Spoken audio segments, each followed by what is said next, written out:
Hello and welcome to another episode of the JRE Review, where I review the Joe Rogan Experience podcast for the week.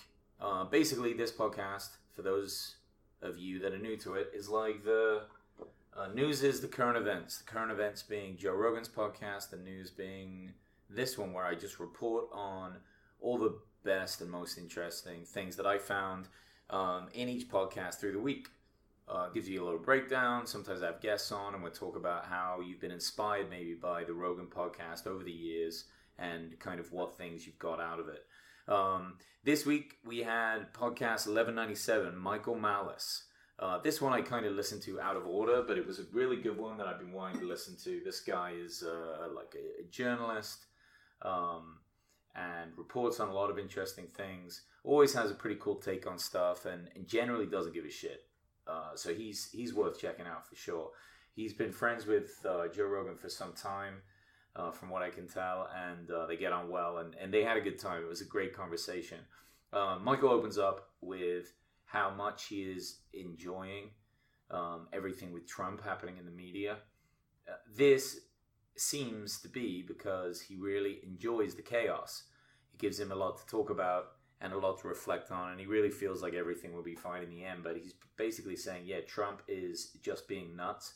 He's having press conferences that are kind of out of control, where he's jumping all over journalists, and they're having to kind of do the same thing, raising their voice and butting into him. There was an issue with, I guess, when Trump met Kim Jong-il, and this one journalist jumps out and just kind of says, hey, what about that kid? What was that kid's name? Otter? I don't remember. The kid that was like real young and was tortured by him and ended up dying. And the point is they're just making it out like Trump has changed the dynamic of these press conferences. So, in a way, the media guys have to do the same thing because they got to keep up with him. They got to adjust. They got to be just as outrageous as he is.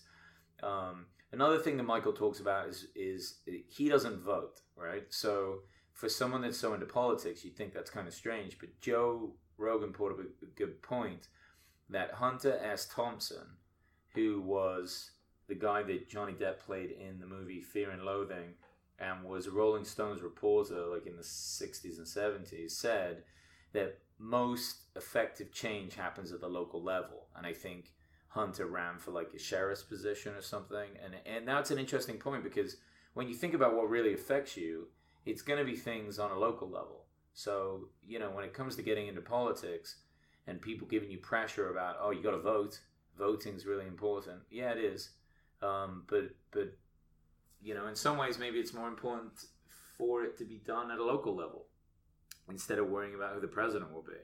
I guess you got to worry a little bit. But anyway, they talk a little bit about Hillary and how Bill never apologized for everything that happened with Monica. And in today's age, that would clearly be seen as abuse, like Me Too stuff, because, she was almost the same age as Bill Clinton's daughter at the time. And, she's like 20 years old and this is the president. So they make a good point, both Joe and Michael, saying, well, this clearly would be seen as abuse. But Hillary said, no, she's an adult. She made her own choices, which is awful because, let's be fair, if that happened to their kid, I'm sure they'd do something very different. But yeah, they also supposedly stole some furniture when they left the White House and had to give that back. And another thing Michael said is they took all the W's off the keyboards as a bit of a joke, so that George W. couldn't put his W in his name. I don't know. It just sounded funny to me. That was quite interesting. But yeah, back to the whole Monica Lewinsky issue that they discussed. She was an intern for the president, and there's no more powerful position than the president. What is a 20-year-old girl supposed to think? Really, you can put some responsibility on her and say, well, she shouldn't have chose to do it, but that's asking a lot from a very young, impressionable girl that's already really into politics and was probably, just really swept back by this charming man who was also really seen as the most powerful man on the planet.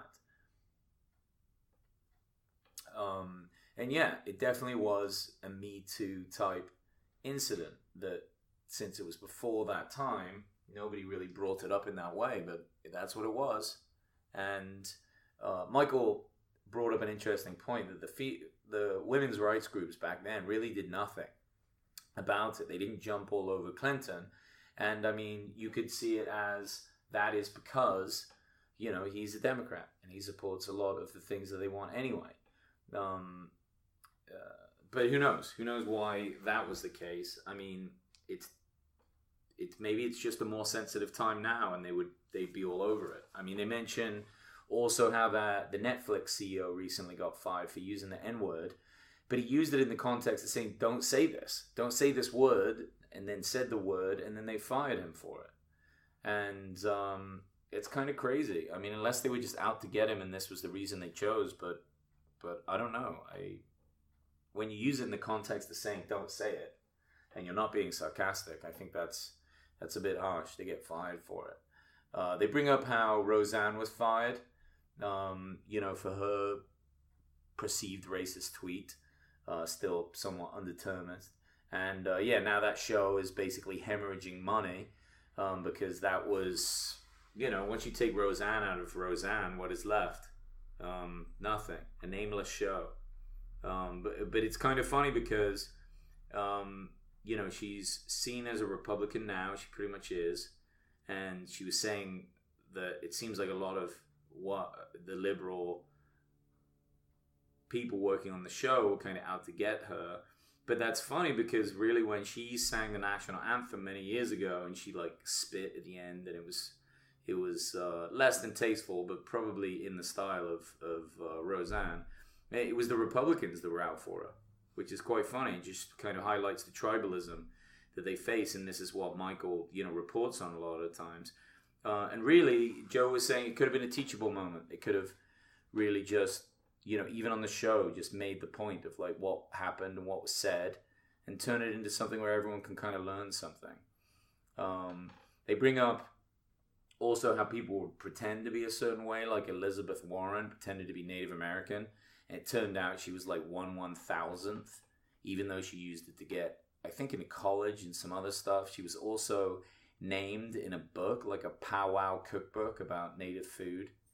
And remember, she's not native at all. But, it's what people are doing to define themselves and lie about who they are and change it. And then at the same time, you get these groups people that are getting so outraged they're just basically calling everyone a Nazi. And Michael brings up an interesting point. He's like, yeah, Nazi is the new N-word. It's like as soon as anyone wants to attack you, they just call you that. They jump to the worst thing immediately, which is nuts. Then Joe and Michael talk a little bit calmer. They talk a bit about Michael's social life. He's going on this trip with some friends where he drinks 32 quarter shots in a drinking game. So 32 shots sounds like a lot. That would be way too much, but they're quarter shots. So it only adds up to about 8. But he's doing that with some friends. He used to be a spelling bee champion back in 1984 in New York. So he was I guess the best speller, which is fascinating. He talked a bit again about how he doesn't vote. He doesn't believe in the process that we have right now. He said the best way to do it is just organize who you want to align with on each topic, and show you give them your power that way. Pay attention to what they're saying and give them a platform, and that's a better system because the system that we live in, he feels is a very old model that isn't effective anymore. But it's a really interesting part. It's a lot of fun. It's a good podcast, great conversation. Michael is a fascinating dude, very intelligent. And if you want to get to know kind of him as a character, join in and check it out. But anyway, thanks guys for joining in. I appreciate it. We'll talk soon. Bye.